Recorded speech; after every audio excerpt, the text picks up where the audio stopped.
The Conversation France. In extenso, des chercheurs et des chercheuses qui décryptent les grands sujets. Un podcast pour mieux penser l'actualité. Ils ont littéralement révolutionné le marché de la location courte durée entre particuliers. Ils, ce sont les Airbnb, Homelidays, Abritel ou autres Locasun, véritables vecteurs de démocratisation du voyage, permettant de lutter contre des rentes de situation pour les uns, concurrents déloyaux et générateurs d'inefficience sociale pour les autres. Il n'est pas toujours évident de se positionner vis-à-vis de ces plateformes.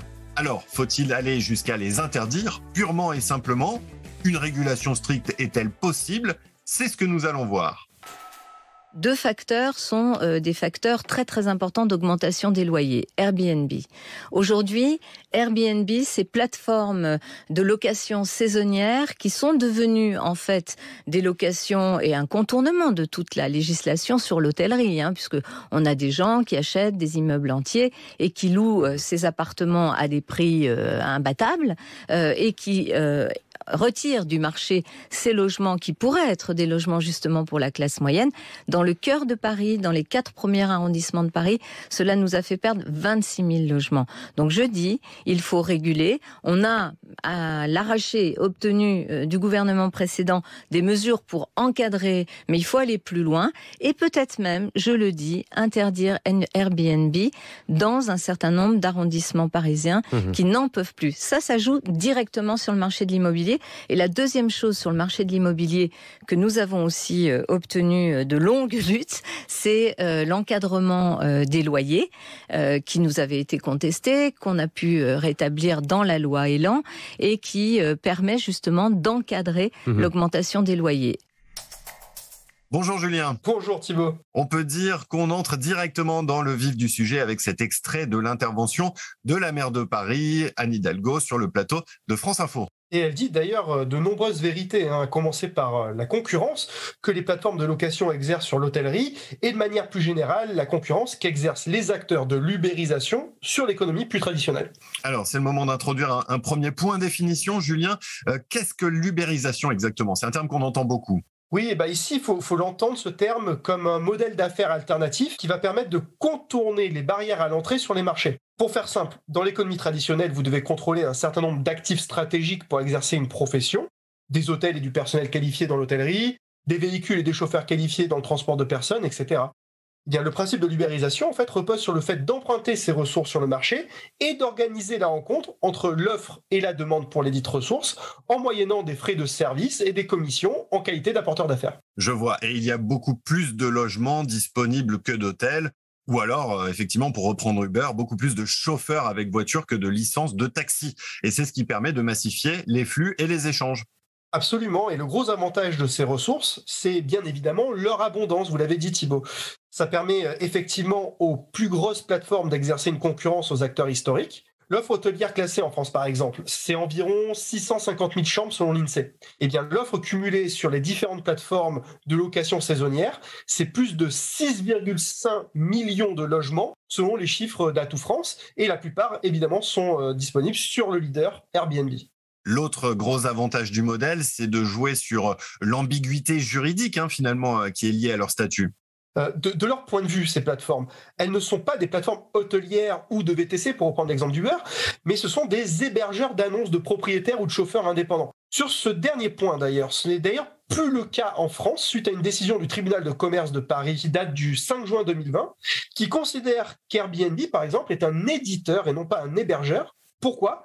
Tout simplement parce qu'il peut exercer un pouvoir discrétionnaire de publication et de dépublication des offres ou imposer certaines conditions qualitatives aux propriétaires.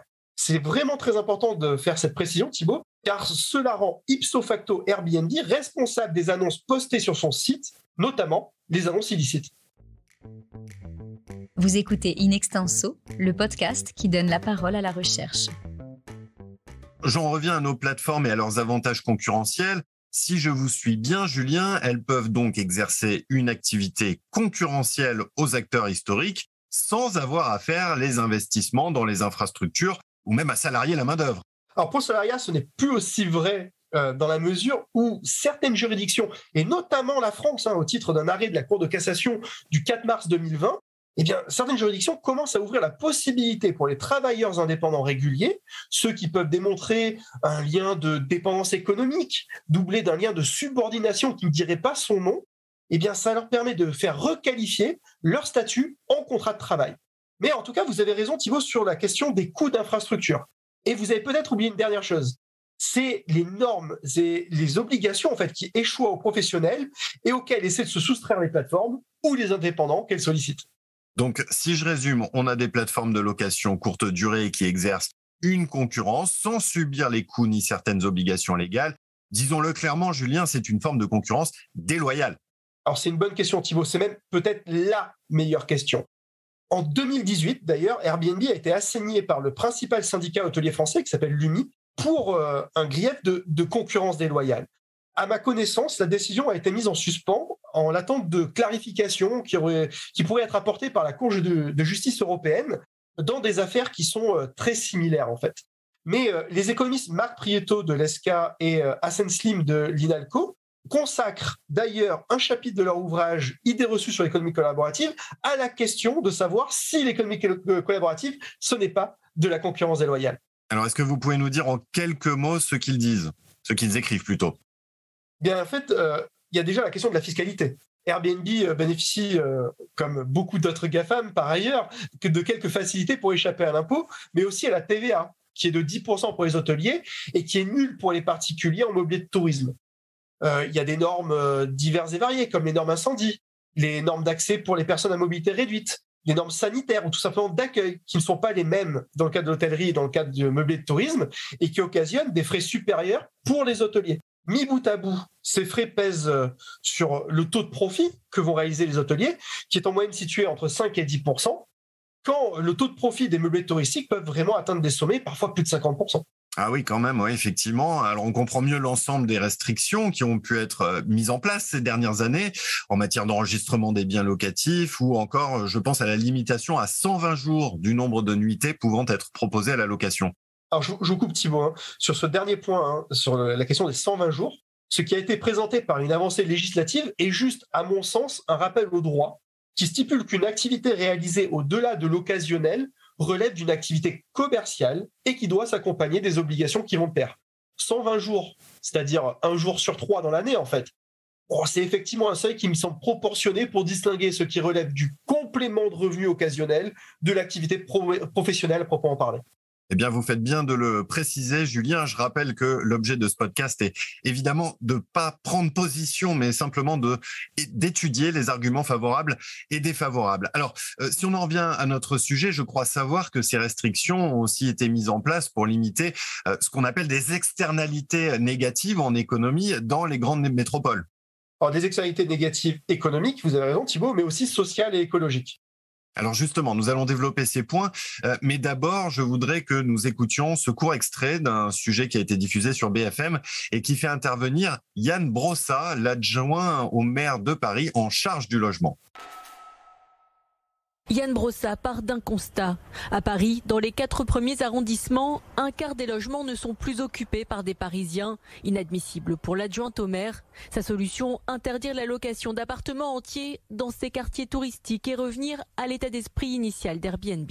La location d'une chambre au sein d'un appartement, ça c'est évidemment acceptable. En revanche, ce à quoi on insiste maintenant, c'est-à-dire la transformation d'immeubles en hôtels clandestins, ça suffit, ça n'est plus supportable. Ce sont des quartiers entiers qui perdent leur identité et leur âme, et donc il est temps de remettre un peu d'ordre là-dedans. Actuellement dans la capitale, plus de 87% des appartements proposés à la location sont des logements entiers. Un phénomène qui prend de l'ampleur et qui, selon Yann Brossa, entraîne des nuisances de voisinage et des tensions entre habitants et vacanciers. Pour lui, il faut proposer aux touristes d'autres alternatives. Alors on l'entend bien dans ce sujet, Julien, on est loin du mythe de l'économie collaborative avec des particuliers qui partagent leur logement pour accueillir des vacanciers en quête d'immersion finalement. Je dirais même qu'on en est à des années-lumière, Thibaut. On a d'ailleurs le travail, à mon sens, assez formidable qui a été réalisé par le géographe de l'Université de Bordeaux, Victor Pigagliol. Il a récemment publié une carte sur le site Géoconfluence de l'ENS Lyon Et cette carte, en fait, elle montre bien une concentration des logements Airbnb dans les zones les plus denses du territoire, les métropoles et les stations balnéaires. S'il y a toujours des propriétaires classiques, il faut bien le comprendre, qui mettent en location leur résidence secondaire, il y a bien également une professionnalisation de l'exploitation immobilière via les plateformes partout où c'est rentable. Oui, c'est logique. Comment leur reprocher finalement, puisque ces plateformes de location ont permis de faciliter l'exploitation commerciale des logements? Alors comment leur reprocher? En fait, le problème, c'est que tout ça a entraîné plusieurs phénomènes macro. D'abord, il y a un effet inflationniste sur le logement résidentiel. Cela a été démontré par de nombreux économistes, notamment David Wyman et ses co-auteurs, pour ce qui concerne la ville de Hazel Palms en Caroline du Sud. Puis ensuite, il y a un deuxième phénomène qui est un impact social, puisque la sortie de logements du parc résidentiel pour en faire des meublés de tourisme, ça va renforcer la crise du logement et ça va pousser les habitants en périphérie des villes. Notamment d'ailleurs les moins fortunés et les plus précaires, puisque ce sont surtout des petites surfaces qui sont concernées, car elles sont très rentables lorsqu'elles sont bien exploitées en meublés de tourisme via ce type de plateforme. La sociologue de l'Université de Bordeaux, Johanna Dagorn, et son co-auteur Mathieu Rouvert l'expliquent d'ailleurs très bien dans leurs travaux. Et enfin, il faudrait peut-être ajouter un troisième phénomène et ajouter, je pense en toute rigueur, un impact peut-être difficile à mesurer sur les commerces de proximité, puisque les villes qui se vident de leurs habitants et dans le même temps qui voient en fait un peuplement de tourisme, on peut considérer que les touristes sont peut-être moins intéressés par la boulangerie ou la librairie de quartier que par les très grosses enseignes. Alors, juste avant de passer à la seconde partie de notre podcast, Julien, je crois me souvenir que vous évoquiez également des externalités négatives écologiques. Oui, alors c'est peut-être plus le fruit d'une réflexion personnelle, Thibaut, mais de quoi Airbnb est-il le nom quand il prétend œuvrer à la démocratisation des voyages, sinon celui d'un acteur qui promeut le tourisme de masse et les nuisances, y compris écologiques, qui vont de pair?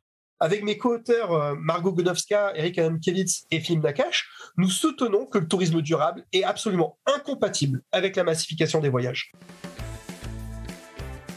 The Conversation France. Mais alors, faut-il interdire Airbnb? Eh bien, peut-être que non, malgré tout ce que vous venez de nous dire, Julien. Et il est temps de passer à la seconde partie de notre podcast, car tout n'est pas à jeter dans ces plateformes de location touristique. Et on va commencer par vous proposer un extrait d'un sujet de France 3 relatif à un secteur qui, je sais, vous tient à cœur, Julien, c'est l'économie de la montagne et ces fameux lits froids, sans jeu de mots, c'est-à-dire les lits non exploités par leurs propriétaires. Construire pour répondre à la demande. Mais l'Alpe d'Huez manque-t-elle réellement de logements? En pleines vacances, sur certains immeubles, on aperçoit des volets tirés.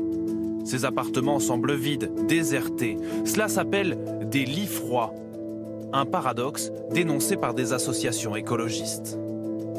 C'est clairement des gens qui ont acheté et qui l'ont, on va dire qu'ils ne le louent pas ou quasiment pas, qu'ils le gardent pour un usage familial. Alors ça serait marginal, ça serait pas grave. Le problème, c'est que c'est quasi majoritaire dans des stations comme ça. Et donc, ça pose un énorme problème. C'est du gaspillage, quelque part. Car ces résidences secondaires, peu occupées, jamais commercialisées, concernent toutes les stations en France. À l'Alpe d'Huez, ces lits froids représentent 65% des hébergements, 60% à Orsières, 58% à Serre-Chevalier ou encore 85% à la Toussuire. Des logements exigus, parfois défraîchis ou vétustes comme sur ces photos. Ils attirent de moins en moins les touristes. Conséquence, ils ne sont plus loués. Cela affecte l'activité économique des stations qui se disent impuissantes face aux lits froids. Eh bien, je vous remercie beaucoup pour cet extrait, Thibaut. Pas uniquement parce que le sujet, comme vous l'avez rappelé, me tient vraiment à cœur. J'avais d'ailleurs publié plusieurs papiers sur The Conversation au titre évocateur d'Apocalypse Now, qui revenait entre autres choses sur le scandale du foncier en montagne. Je vous remercie surtout parce que cet extrait permet d'entrer d'emblée, à mon sens, dans le vif du sujet. Oui, effectivement. Vous évoquiez dans ces articles les effets des plateformes type Airbnb sur la lutte contre les lits froids, notamment en montagne, ce que je détaillais il y a un instant. Absolument, il faut le dire clairement, ça ne suffira pas à régler le problème. On l'entend d'ailleurs très bien dans votre sujet, les proportions de lits froids sont énormes et comme on n'est pas à une aberration près, on continue de bâtir à tour de bras dans nos montagnes. En revanche, comme ces plateformes de location ont faciliter la gestion distante de son bien immobilier et 2, améliorer la rentabilité de l'exploitation courte durée, alors on a pu mesurer un retour de certains biens dans le parc locatif et même des investissements pour la mise à niveau des logements dans des travaux comme ceux par exemple de Huilly et de ses co-auteurs. On a bien pu le voir. Et ça souligne un premier paradoxe, tout ça. Là où Airbnb est parfois mal perçu par les autorités publiques dans les grandes métropoles pour les raisons qu'on a évoquées dans la première partie du podcast, il devient un allié de choix dans certaines zones périphériques et balnéaires. J'imagine aussi, du fait de la massification des voyages auxquels des plateformes comme Airbnb contribuent, cela bénéficie à l'ensemble de l'écosystème touristique finalement. Absolument, et à la fois sur le plan local et sur le plan macro. Par exemple, prenons le cas des stations de ski. Ça va bénéficier aux équipementiers, aux restaurateurs, aux écoles de ski, aux transporteurs, j'en passe. Mais ça va aussi contribuer à alimenter d'autres activités, comme les conciergeries ou les blanchisseries. Il n'existe pas, en fait, à mon sens et à ma connaissance, d'études rigoureuses et indépendantes qui permettent d'isoler l'impact spécifique de la démocratisation de ces plateformes de location sur l'économie locale, l'emploi ou la fiscalité générée. Mais à mon sens, il serait vraiment malvenu de le considérer comme nul. Alors quand même, Julien, on a parlé de concurrence déloyale dans la première partie de ce podcast, à la fois sur le plan de l'emploi ou encore de la fiscalité. Est-ce que vous voulez dire que c'est plus nuancé qu'il n'y paraît, cette concurrence déloyale ? En fait, je pourrais presque aller jusqu'à l'affirmer, Thibaut. En tout cas, si je me réfère dans un premier temps aux chiffres de l'INSEE et de l'ACOS. Qu'est-ce qu'ils nous apprennent sur les années pré-Covid ? Ils nous disent déjà une première chose. Le chiffre d'affaires annuel des hôtels a augmenté de 5,8% en 2017, 7,4% en 2018, 3,6% en 2019, et tout ça en dépit de l'existence et de la montée en puissance des plateformes de location. Ils nous disent une deuxième chose. Ils nous disent que la fréquentation hôtelière a également très bien résisté, avec des taux de croissance annuels positifs entre 2017 et 2019. Toujours dans un cadre où ces plateformes de location saisonnière existent et montent en puissance. Et ils nous disent aussi une troisième chose, ces chiffres. Ils nous disent que l'effectif salarié a été en constante augmentation entre 2015 et 2019. C'est passé de 169 000 personnes salariées à plus de 179 000 en 2019, soit plus de 6% d'augmentation sur la période. Et puis, ils nous disent une quatrième chose, ces chiffres. Ils nous disent que le nombre d'hôtels a certes légèrement diminué, on parle d'une diminution entre 2015 et 2019 de 2,2% du parc hôtelier. C'est passé de 18 100 hôtels à 17 700 hôtels, soit 400 fermetures. Mais sur ces 400 fermetures d'hôtels, quelles sont celles qui sont réellement imputables à la concurrence exercée par Airbnb ? Oui, effectivement, difficile de le mesurer. Donc, pas vraiment de surmortalité sectorielle. Et parmi les maux dont souffrent les hôtels, il faudrait peut-être envisager davantage de regarder vers les plateformes qu'on appelle OTA, comme Booking ou Expedia, qui prélèvent une commission très importante sur les réservations réalisées par leur biais. Alors, vous avez parfaitement raison de pointer le rôle des OTA, ces agences de voyage numériques. Online Travel Agencies. Absolument, absolument. Donc, c'est vrai que ces OTA jouent un rôle dans l'affaiblissement des hôtels, mais attention peut-être de ne pas aller trop vite en besogne, Thibaut. L'impact des plateformes type Airbnb sur l'hôtellerie est néanmoins réel. Mais on peut en contester l'ampleur et la forme.